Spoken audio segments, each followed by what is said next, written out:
News 2 BJP రాష్ట్ర అధ్యక్షుడు శ్రీ ఎన్ రామచంద్రరావు గారు మీడియాతో మాట్లాడుతున్నారు. ఈరోజు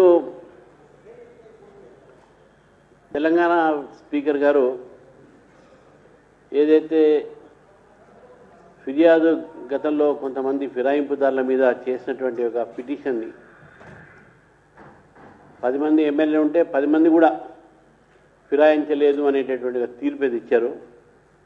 ముఖ్యంగా ఈరోజు ఇచ్చిన తీర్పు ఏతుందో ఒక వ్యక్తి ఒక పార్టీ నుంచి గెలిచి ఇంకో పార్టీలో అదే 6 నెలల లోపలే ఇంకో పార్టీలో ఎంపీగా పోటీ చేసి వేరే పార్టీతో పోటీ చేసి స్పష్టంగా ప్రజలు చూసినటువంటి ఒక మన కళ్ళ ముందు కనబడినా కూడా మరి స్పీకర్ గారు దాన్ని ఇది పార్టీ ఫిరాయింపు గారు కాదు అనేటటువంటి ఒక మాట చెప్పడం ఉందో ఒక వ్యక్తి ఒక పార్టీలో గెలిచి ఇంకో పార్టీ క్యాండిడేట్కు ప్రచారం చేసినటువంటి ఒక స్పష్టమైనటువంటి ఒక రికార్డ్స్ ఉన్నప్పటికీ కూడా వాళ్ళిద్దరు కూడా పార్టీ ఫిరాయించలేదు అని చెప్పేసి ఏదైతే తీర్పు ఇచ్చారో ఇది ప్రజాస్వామ్య వ్యతిరేకమైన తీర్పు.